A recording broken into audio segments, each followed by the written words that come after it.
Pues César, gracias por estar con nosotros. Un gusto, como siempre, Eli, conversar contigo. César, con preocupación narramos lo que ocurre en Madre de Dios, este ataque que ha recibido el gobernador, el señor Luis Otsuka, en su propia vivienda. Él, en defensa propia, ha tenido que disparar al aire para intentar que estos sujetos se fueran, porque la policía estaba resguardando, pero solamente con sus escudos. ¿Qué impresión tienes al respecto? Le asiste mucha razón al gobernador en reclamar la dimensión que tiene este problema, Eli, que no se trata de un aspecto regional ni las protestas focalizadas en la región de Madre de Dios, ni en lo que está ocurriendo en Puerto Maldonado. Es inaudito que 30 personas que agreden su casa, que cometen y ejercen el vandalismo, puedan poner en vilo a toda una ciudad y a toda una región. Cuando el gobernador reclama, con justicia creo yo, una mayor articulación por parte del Poder Ejecutivo con diversas fuerzas, pero sobre todo dotarle a la Policía Nacional de las herramientas de reglamento, reitero y subrayo eso, de reglamento que utiliza nuestra policía para repeler este tipo de actos, creo que está en el camino correcto y además en la necesidad de reclamar que esto se extienda a nivel nacional. Tú has dicho muy bien y has contado lo que pasó con el congresista Salguana. Recuerdo que en el Cusco también ha ocurrido lo mismo con la casa de un congresista. En Ancash se atentó contra la notaría del expresidente del Freddy premier. Otárola, hermano, exactamente hermano del premier Alberto Otárola. Entonces, acá la dimensión del terrorismo, a la cual muchos se niegan a calificar de esa manera, lo que está detrás de lo que se parapeta respecto a las protestas sociales legítimas que pueden existir o el embalsamiento de algunas demandas regionales, no podemos permitirle un solo milímetro. Hoy el orden es el imperativo nacional. Si no ponemos orden, no habrá diálogo, no habrá elecciones transparentes, ni tendremos las condiciones necesarias para continuar en esta democracia que está bastante debilitada. César, en su opinión, que el Ministerio del Interior y de Defensa hayan afirmado que se van a tomar las acciones para despejar las carreteras y que lo van a hacer con todos los protocolos que los respaldan. Y en eso también el uso reglamentario de armas. ¿Podría generar una situación más conflictiva, nuevos enfrentamientos, tal vez víctimas mortales que lamentar? ¿Cuál es su impresión al respecto? Porque al parecer no hay acuerdos, no hay diálogo, no se puede llegar a ninguna solución inmediata. No puedes abrir un diálogo cuando, por ejemplo, como reportó el diario... César, tenemos un pequeño problema con el audio, a ver si lo podemos arreglar. Ahora sí. Creo que me escucha bien. Ahora sí. Se estaba cruzando una... No, lo que te decía es que no puede haber diálogo, además, con el reporte que tienen los servicios de inteligencia, que hay 130 actores en 19 regiones a lo largo y ancho del país, que son los que promueven estas revueltas y esta clase de protestas. Reitero, las legítimas y las que le permiten al terrorismo, que está sacando las garras nuevamente después de 17 meses de empoderamiento a nivel del Estado que realizó el gobierno del presidente Pedro Castillo Terrones. No podemos permitirle un solo milímetro. Si no hay interlocutores válidos, entonces, y no hay un diálogo que pueda anticipar la imposición del orden, empecemos por el orden.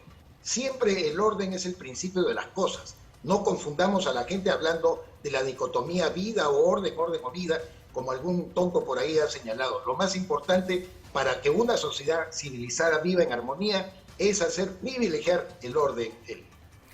Que es urgente, orden y también para que los demás ciudadanos puedan vivir en paz, porque la situación se ha descontrolado, las imágenes de los enfrentamientos, de la violencia, de los ataques a civiles, policías, todos están sufriendo en medio de la convulsión política y social que vivimos en el país. Ahora, en cuanto a esta iniciativa, tanto del Poder Ejecutivo, del Ministerio de Defensa y del Interior, ¿es tardía?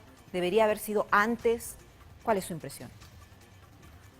Sí, por cierto, esto ha debido formar parte de una muy buena organización, una buena planificación coordinada de los servicios de inteligencia, con además la participación del Ministerio Público, como siempre se reclamó, para evitar cualquier imputación de violación de los derechos humanos, pero sobre todo él y yo agregaría la conducta política de la presidenta Dina Boluarte.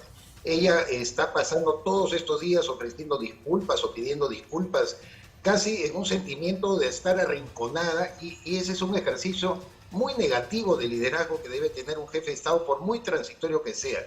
Ella habla y pide tregua, por ejemplo, no solamente utiliza un término bélico, de decir, hay que propiciar una tregua, les pido una tregua, como si ella fuera la derrotada. Solo los derrotados son los que piden tregua en una confrontación de esta dimensión tan atípica, y donde, reitero, el terrorismo tiene mucho que ver en el Perú, el nuevo terrorismo que se ha impuesto.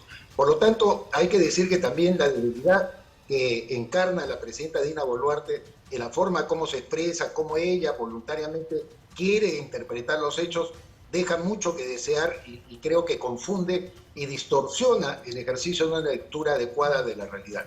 En su impresión, ¿es la persona idónea para continuar liderando lo que vivimos actualmente, la violencia, las manifestaciones, la convulsión? ¿Ella debería continuar en este gobierno de transición? ¿Cuál es su parecer? Es la legítima sucesora constitucional del delincuente Pedro Castillo Terrones. A nadie, y ese es el grave problema porque lo demuestran las encuestas, tampoco de los sectores opuestos ni de la propio origen del expresidente Pedro Castillo, están respaldándola, y eso es notorio. 71% de peruanos no confían en la manera como está conduciendo el Estado la señora Dina Boluarte. Sin embargo, es la legítima sucesora constitucional, reitero, y que es ella la que incluso está pidiendo un adelanto mayor del proceso electoral, que incluso puede ser a fines de diciembre de este mismo año 2023. De tal manera que ella, paralelamente, creo yo, debe ejercer algún tipo de liderazgo que empodere el proceso de transición. Si se deja vencer por esta fuerza subversiva que están detrás, reitero, de las legítimas protestas, lamentablemente no va a tener la legitimidad suficiente como para ver culminado de una manera adecuada todo este proceso político. Ok, los congresistas tampoco están exentos a esta crisis social que vivimos. Muchos parecen estar desconectados de la realidad, de lo que reportamos día a día, de las agresiones, de las vías bloqueadas, de la escasez y demás. Muchos ni siquiera están de acuerdo con el adelanto de elecciones ni para abril del 2024 ni para fines de este año. Y la presidenta Boluarte indicó, ok, adelanto de elecciones, pero sin condicionamientos, porque muchos están exigiendo, ok, yo voto a favor, pero con el referéndum de Asamblea Constituyente. ¿Qué podría ocurrir? ¿Se podrían poner de acuerdo y pensar en una visión país más que en intereses personales? Eso suena muy bonito, y además lo cual cada uno de nosotros, comunicadores, analistas, Eli, siempre reclamamos. Ojalá imperara la sensatez. Pero vivimos tiempos violentos, de tiempos de encono, un encono que se ha sembrado lamentablemente en el país desde hace muchos años, de lo cual nosotros no nos damos cuenta. Todos tienen siempre una palabra absoluta, una solución definitiva, arman sus enemigos, votan en contra de ese odio armado, por ejemplo, contra Keiko Fujimori, que puede tener muchas observaciones desde el punto de vista político, pero lo que ha existido detrás de sus derrotas en el voto de negación que se ha propiciado, de gente como Verónica Mendoza, por ejemplo, de un cinismo tremendo, que apoya a Pedro Pablo Kuczynski, que apoya a Pedro Castillo, y ahora se hace la santa, la redentora del Perú, gente hipócrita y cínica que ha normalizado ese cinismo y esa hipocresía como si fuera una actitud política normal. El Perú vive mucho tiempo de encono, y yo veo muy difícil que este encono pueda ser superado en muy corto tiempo. Es decir, las elecciones para fines de este año podrían darse o no, se lograrán los votos. ¿Qué podría ocurrir? El escenario democrático que ocurra, lamentablemente, nos va a traer quizás más malas noticias de la que tuvimos cuando Pedro Castillo, un mediocre y un corrupto, asume la presidencia el 28 de julio del 2021. Creo que las circunstancias no están como para elegir a un ser predestinado que logre unir al país, lamentable, sea de derecha o sea de izquierda. Reitero, vivimos tiempos muy enconados, y el encono es un enemigo de la civilización, un enemigo de una sociedad que se plantea un destino de desarrollo y bienestar para los pueblos. Entonces, ¿cuáles podrían ser las soluciones? ¿Cuáles son estos paños fríos para controlar los ánimos que están muy fuertes en el exterior? Hay muchas posiciones polarizadas, enfrentamientos constantes. ¿Qué deberían hacer nuestras autoridades? ¿Cuál es el gesto político necesario para controlar estas marchas en todo el país? Y las autoridades están rebasadas. La conclusión lógica que sacamos de lo que venimos conversando. Tanto la presidenta como el Congreso no representan absolutamente a nadie que sea capaz de poder ser guiado por la voz aparentemente guiadora de estos personajes. Yo creo que el pueblo se tiene que organizar. Elmer Cuba, economista, exdirector del BCR, ha señalado algo real, sobre todo ahora que hablamos del caso de Padre de Dios. La gente que trabaja, la gente que quiere paz, que quiere bienestar, que quiere llevarle un pan a sus hijos, va a tener que organizarse y enfrentarse a estas hordas violentas, lamentablemente sin ningún concurso del Estado, para poder detener al terrorismo. Una especie de guerra civil, César. Sería una guerra civil entre compatriotas. Lamentablemente, porque no es que uno lo desee. Yo he escrito sobre esto, tengo un artículo de agosto del año 2021 hablando de la indeseada guerra civil, Eli, y yo analizaba estas cosas con mucha anticipación. No soy el único, por lo menos 2 o 3 personas más que deseamos lo mismo. Es el sistema, la perforación, sobre todo del área electoral, lo que nos ha llevado con esta multiplicidad de partidos, vientres de alquiler, intereses fácticos que se representan en el Congreso, lo que nos conduce a esta situación. ¿Cómo vamos a poder resolverla? Lamentablemente el pueblo se tiene que organizar y poner coto a la violencia ante todo, porque el orden, reitero, es lo que tiene que imperar. Si vemos más debilidad de parte del gobierno y sobre todo la frescura de la gran mayoría de congresistas que, como tú bien has señalado, parece que con ellos no fueran la cosa, pues lamentablemente vamos a tener que buscar otros caminos. Esos y lo indeseado. No es que yo lo desee, es una lectura de la realidad. Esperemos que no se dé porque sería trágico para todos los peruanos. Ahora, César, en cuanto a la injerencia de algunos países, inclusive el presidente colombiano Gustavo Petro indicaba que por qué Estados Unidos no ejerce de mediador para conciliar un diálogo, un acuerdo entre los manifestantes y el gobierno. ¿Eso podría ser viable, que alguien actúe de esa forma y pueda brindar una solución a esto? Pero volvemos al origen, Eli. Estoy considerando una información, aparecida en El Comercio, 130 actores en 19 regiones promueven estas revueltas. ¿Con quién dialogas? ¿Quiénes son esas 130 personas? ¿Qué los une? ¿Cuál es la agenda común? ¿Cuál es como tú planteabas, la visión de país que tienen ellos en conjunto? Todas son agendas pequeñas y detrás de ellos el terrorismo alentando, asusando. ¿Con quién dialogas? ¿Con quién te sientas? Verónica Mendoza representa a alguien. Sigrid Bazán, con todo lo que grita y su enorme irresponsabilidad política, representa a alguien. La extrema derecha, que también se expresa en el Congreso, representa a alguien.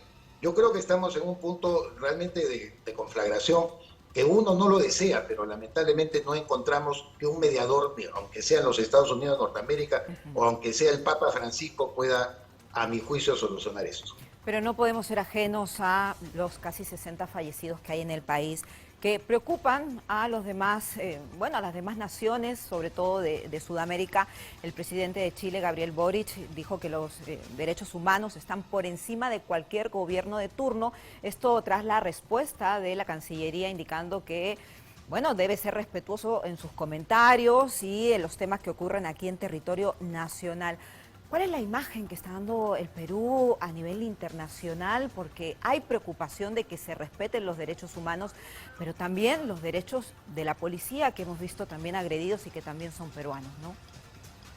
Número uno, el gobierno no tiene una política comunicacional externa que frene esta terrible invasión. Yo converso muchísimo, Eli, con corresponsales extranjeros que en verdad tienen una caricatura de lo que está ocurriendo en el Perú y han llegado al convencimiento que Dina Boluarte le ha dado más bien un golpe de Estado a Pedro Castillo. Partamos de esa falsedad que está en boca de la gran mayoría de colegas de los medios internacionales. En segundo lugar, cuando se hablan de los 60 muertos, que no podemos nosotros soslayar, que por supuesto ninguna sola muerte deberíamos soslayar. Recordemos que hay 75.000 muertos como resultado del inicio de la acción terrorista en 1980 que no supo detenerse a tiempo. Hay testimonios al respecto, no haría muy larga la conversación que yo tuve con el jefe de comando conjunto de aquel entonces, Luis Arias Graciani, que nos narró a muchos periodistas cómo el presidente Belaúnde se negó a tratar de contener a Sendero Luminoso en su foco real, que era la Universidad de Huamanga, en Ayacucho. Y después Sendero Luminoso se expandió y generó esos 75.000 muertos. El Perú quiere no 60, sino quiere 75.000 muertos. Entonces sigan aplaudiendo a Sigrid Bazán, haciéndole caso a Verónica Mendoza, a Guillermo Bermejo, a Noblecilla y a todos estos agitadores que están tratando de poner de cabeza a nuestro país. César Campos, como siempre es un gusto hablar con usted, entender la situación que se vive, el análisis político y social esperemos que impere la sensatez en las próximas horas. Muchas gracias, como siempre. Todo lo desea